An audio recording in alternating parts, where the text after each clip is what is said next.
لعنت والحم والله ابن زاد وابن مرجانا وعلى سفيانا وعلى مروان وعلى شمران وعلى زياد وعلى عمر بن سعد نبدا يوم القيامة.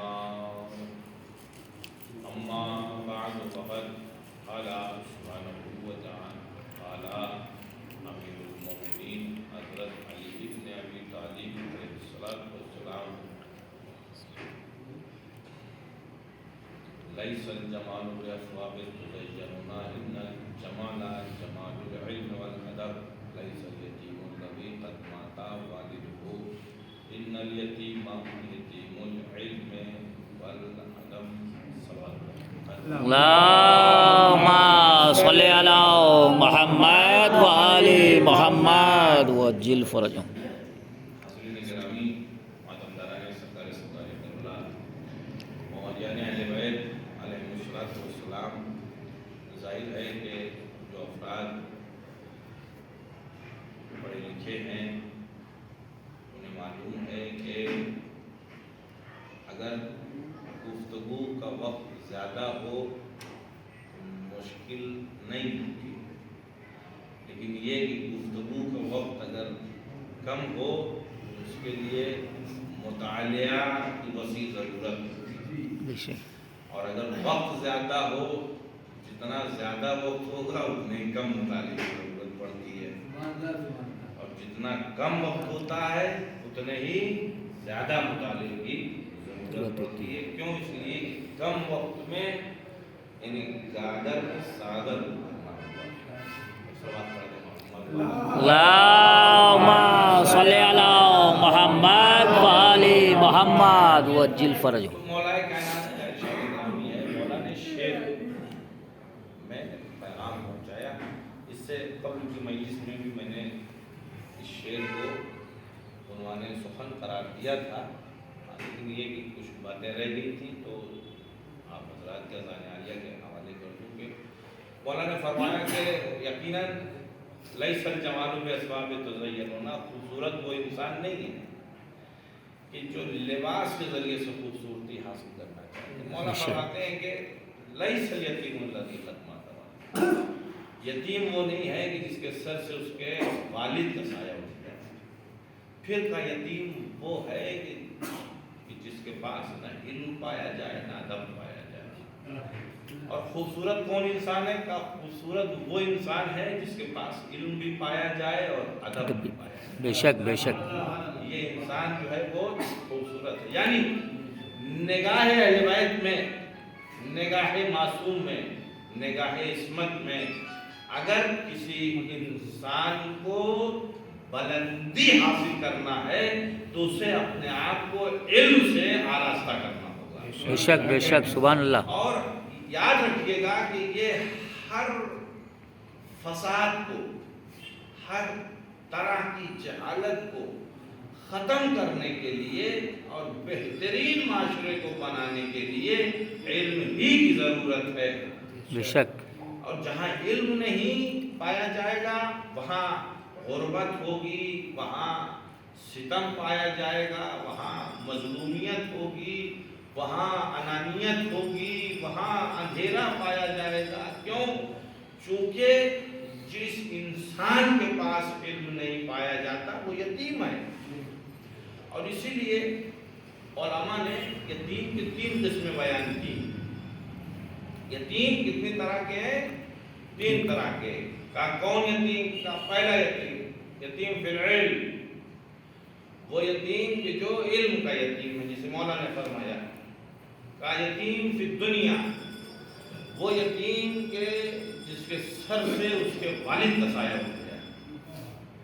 اور تیسرا یتیم فی الآخرہ، وہ آخرت کا یتیم. وہ یتیم کون؟ کہاں تھے؟ جس کے باپ نے اسے آگ کر دیا. یہ آگ والا جو سسٹم ہے نا یہ بہت خطرناک ہے، یہ یاد رکھیں. اچھا، آگ کیا نہیں جاتا ہے، یہ آٹو سسٹم ہو جاتا ہے. باپ نے نہیں کیا تو خدا کی طرف سے ہو جائے گا. اچھا، معاف کا بھی اسی طرح سے ہی، جیسے کبھی ناراضگی کی بنیاد کے اوپر والد ناراض ہے، والدہ ناراض ہے، اطاعت نہیں، فرما برداری نہیں، تو کیا ہوا؟ والد والدہ ناراض ہے، والد کی خدمت نہیں ہو رہی ہے، ظلم ہو رہا ہے، صاحب کہہ رہے ہیں کچھ کر رہا ہے، کچھ بڑی اذیت پہنچ رہی ہے۔ اب باپ کر تو نہیں سکتا، کہہ بھی نہیں سکتا، لیکن دل چاہ رہا ہے کہ کیا کریں، اس کو آگ کر دیں کیا۔ اب اس کے لیے کہنا ضروری نہیں ہے اور تحریر ضروری نہیں ہے، وہ اس دفتر میں تحریر ہو گیا کہ یاد ہوگا۔ تو دیکھیں یتیم کی 3 قسمیں، خدا نہ کرے کہ کوئی آخرت کا یتیم ہو، ہے نا۔ لہذا ہر نوجوان سے اور بچوں سے گزارش میری ہے کہ والدین کا خیال رکھیں۔ اس والدین کے لیے قرآن نے کیا کہا کہ یہ اگر کچھ کہیں بھی تو ان کی بات پہ اف نہ کہنا، ولا تقل لهما اف۔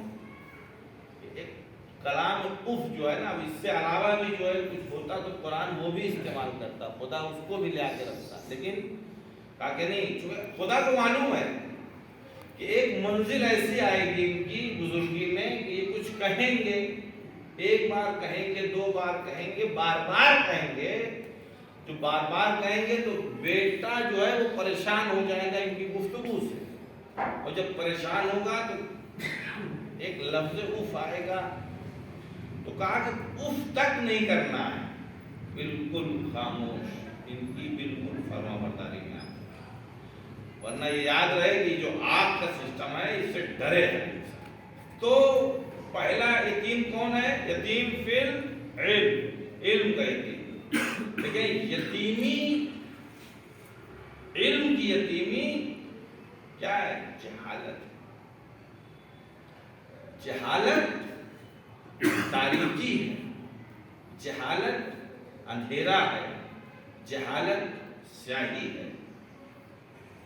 اور یتیم وہ یتیم فی دنیا کی جس کے سر سے اس کے والد کا سایہ ہوتا ہے۔ دیکھیں باپ کے مرنے کے بعد جو یتیمی آتی ہے وہ ایک لمحے میں آئے گی اور دوسرے لمحے میں ختم ہو جائے گی۔ یعنی ایک 10 برس کا بچہ ہے تو اسے آپ یتیم کہیں گے، یہ یتیم ہے، اور اس یتیمی کو کھینچ کے کہاں تک لائیں گے آپ؟ 18 برس تک، 18 برس تک آپ اسے یتیم کہیں گے، کہنے پہ راضی ہے، لیکن ایک 50 برس کے انسان کے سر سے اس کے والد کا سایہ اٹھ جائے تو کیا آپ اسے یتیم کہیں گے؟ ایک 45 برس کے نوجوان کے بعد کے سر سے اس کے والد کا سایہ اٹھ جائے تو کیا آپ اسے یتیم کہیں گے؟ آپ نہیں کہیں گے اسے۔ کیوں؟ اس لیے کہ باپ کے مرنے کے بعد جو یتیمی سر پہ آتی ہے وہ ایک لمحے میں آتی ہے، دوسرے لمحے میں ختم ہوتی ہے۔ یعنی 10 برس کے بچے کے سر سے جب اس کے باپ کا سایہ اٹھا تو اس یتیمی کو آپ کھینچ کے 18 برس تک لے کے آئے، لیکن اب اس کے بعد میں آپ اسے یتیم کہنے پر راضی نہیں ہیں، یتیم کہنے پر آمادہ نہیں ہیں۔ کیوں؟ چونکہ یہ جو یتیمی کا بادل سر پہ آیا ہے، یہ جب بازو میں قوت آئی تو وہ چھٹ گیا۔ یعنی باپ کے مرنے کے بعد ایک قوت بازو کی تلاش ہے اسے، اور جب اس کے بازو میں قوت آ گئی تو پھر وہ یتیمی خود سے، یتیمی کا بادل خود بخود چھٹ گیا۔ لیکن یاد رہے کہ والد کے کائنات سے چلے جانے کے بعد بچے کے سر پر یتیمی کا بادل آیا، ایک لمحے میں آیا، اور کچھ عرصے کے بعد وہ خود سے چلا گیا، لیکن یہ علم کی یتیمی ایک ایسی یتیمی ہے کہ جو خود سے دور ہونے والی نہیں ہے۔ جب تک انسان خود سے کوشش نہ کرے، سبحان خود سے اللہ۔ کاوش نہ کرے، جب تک اس یتیمی کے سامنے نور علم کو روشن نہ کیا جائے، چراغ علم کو روشن نہ کیا جائے، اس وقت تک یہ یتیمی ختم ہونے والی نہیں ہے۔ سبحان اللہ سبحان اللہ۔ اس یتیمی کو دور کرنے کے لیے ہمیں خود سے کوشش کرنا ہوگا۔ یہ یتیمی کبھی خود سے ختم ہونے والی نہیں ہے۔ اس یتیمی کی ظلمت کو تار کرنے کے لیے ہمیں چراغ علم کو روشن کرنا ہوگا۔ علم ایک نور ہے، علم نور، علم نور ہے، علم روشنی ہے، علم اجالا ہے، علم سفیدی ہے، اور جہالت تاریکی ہے، جہالت اندھیرا ہے، جہالت گمراہی ہے، جہالت شاہی ہے، جہالت ظلمت ہے۔ اس ظلمت کو ختم کرنے کے لیے نور علم کے چراغ کو روشن کرنا ہوگا۔ صلوات پڑھنا اللہم صلی علی محمد و آل محمد۔ اسی لیے اس علم کو حاصل کرنے کے لیے کیا فرمایا گیا؟ اطلبوا العلم ولو کان بالسین، علم کو حاصل کرو چاہے تمہیں یہ سین لفظ آیا۔ لیکن گزشتہ مجلس میں گفتگو یہیں تک ختم ہو گئی تھی، اور اس بات کو واضح کر دیں کہ لفظ سین ہے، سین سے مراد لوگوں نے چین لیا، یہ نہیں ہے۔ سین کیا ہے؟ السین موضع فی الکوفہ، سین ایک موضع ہے کہ جو کوفے میں ہے۔ اللہ اکبر، یا رسول اللہ، حدیث کا دوسرا ٹکڑا تو ہم نے پڑھ تو لیا لیکن کچھ سمجھ میں نہیں آ رہا۔ السین موضع فی الکوفہ، سین ایک موضع ہے کہ جو کوفے میں ہے، کہ ہم اپنی زندگی ہی میں بتلائے دینا چاہتے ہیں کہ دیکھو انا مدینۃ العلم وعلی بابها۔ سبحان اللہ سبحان اللہ۔ میں شہر علم ہوں اور علی اس کے دروازہ ہے۔ اب انصاف سے بتائیں کہ بغیر دروازے پر گئے ہوئے علم کیسے آ سکتا ہے؟ جب انسان باب مدینۃ العلم سے دور ہو جائے گا تو پھر اسے علم کیسے آئے گا؟ لہذا علم کو حاصل کرنا ہے تو در علی پہ آنا ہوگا، اور اسی لیے جب آپ تلاش کرنا شروع کریں گے کہ السین موضع فی الکوفہ، سین یہ کون سا موضع ہے کہ جو کوفے میں ہے، تو جب تلاش کرتے ہوئے آپ کوفے میں چلیں گے تو تلاش کرتے کرتے ایک مقام پر پہنچیں گے کہ جہاں کے لوگ آپ کی رہنمائی فرمائیں گے اور یہ کہیں گے کہ یہی وہ سین ہے کہ جسے آج کے زمانے میں ہم نجف کے نام سے جانتے ہیں۔ نجف میں جس کا روضہ ہے، جب اس روضے کی دہلیز پہ جا کے انسان اپنی جبین اقدس کو خم کر لے گا تو پھر علم حاصل کرنے کی ضرورت نہیں ہے۔ وہ اگر ٹھوکر میں خواب میں بھی یہ حکم دیتے کہ اٹھو اور شیر کہو تو بابا کوہی کی طرح سے پورے زمانے کے اوپر وہ چھا جاتا ہے۔ بابا کوہی ایران میں ایک مزار ہے، ایک روضہ ہے، جہاں کے اوپر حافظ فارسی ادب کا بہت بڑا نام ہے، حافظ شیرازی۔ حافظ کو لوگ بلاتے تھے اپنی محفلوں میں تمسخر کے لیے، چونکہ ان کے شعر جو ہے وہ بے بہرے ہوتے تھے، بے بہرے ہوتے تھے۔ بہر میں کبھی کوئی شعر نہیں رہا، جب یہ شعر پڑھتے تھے تو کوئی چھوٹی کوئی بڑی، ہے نا، کچھ کا کچھ، تو شہرا ان کو بلاتے تھے صرف اس لیے کہ یہ تھوڑا سا جب پیش کریں گے تو خوب داد دی جاتی تھی۔ انہیں یہ احساس ہوا کہ ہمارا جو ہے مذاق ہوا ہے۔ تو بابا کوشی کی مزار پہ پہنچے اور وہاں تبسل کرنا شروع کیا، اور صبح ہونے کو تھی کہ آنکھ لگی اور حافظ نے خواب میں دیکھا امیر المومنین حضرت علی اللہم صلی علی محمد و آل محمد وعجل فرج علیہ السلام تشریف لائیں. اب کہتے ہیں پریشان کیوں اتنا پریشان کیوں؟ اٹھو اور شعر کہو. اللہ اکبر. امیر المومنین نے صرف حکم دیا اٹھو اور شعر کہو.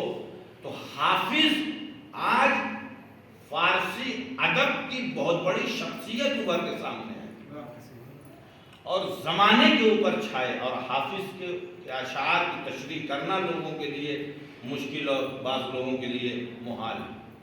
تو لہذا یہ وہ در ہے کہ جس در کو چھوڑ کے انسان اگر یہ چاہے کہ ہمیں سب کچھ مل جائے گا تو کچھ نہیں ملے گا.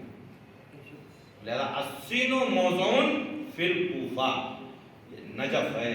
یعنی رسول اللہ کے زمانے میں یہ بتلا رہے ہیں کہ دیکھو ذات علی کو چھوڑ کے تم اگر چین بھی چلے جاؤ تو پھر تمہیں علم حاصل ہونے والا نہیں ہے. ایک صلوات پڑھیں محمد والے اللہم صلی علی محمد و آل محمد وعجل. دشمنی امیر المومنین حضرت علی بن ابی طالب ہے کہ جو لوگوں نے سین کو چین بنایا, چین کو دوری سے مراد لیا گیا.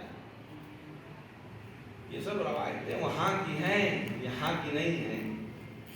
اللہ ظلم اہل بیت میں آج بھی ظلم ہو رہا ہے. ان کے فضائل کو چھپایا جا رہا ہے, ان کے مناقب کو بیان نہیں کیا جا رہا ہے. آل محمد کی شخصیت کو زمانے کے اوپر اگر آشکار کر دیا جائے تو جس کے اوپر آشکار ہوگی وہ علی کا شیدائی ہوگا. کسی بھی مذہب کا ہو, کسی بھی دین کا ماننے والا ہو, لوگ واقف نہیں ہیں ذات اہل بیت سے, ذات امیر المومنین سے. ان کے اوپر کیسے کیسے مسائل اٹھائے گئے. ہمارے اوپر اگر تھوڑا سا کوئی انسان ہم سے بدتمیزی سے بھی بات کر لیتا ہے تو ہمارے تیور بدل جاتے ہیں, ہے کہ نہیں؟ ہے غربت امیر. مدینے میں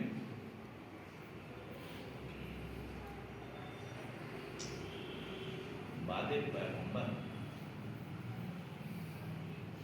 صدیق طاہرہ نے مولائے کائنات سے پوچھا, یا علی, ہم نے سنا ہے کہ لوگ تمہیں سلام نہیں کرتے.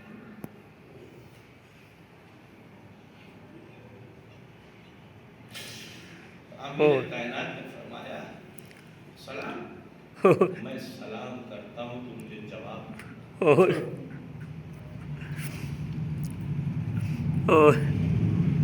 کائنات کا عظیم ترین انسان,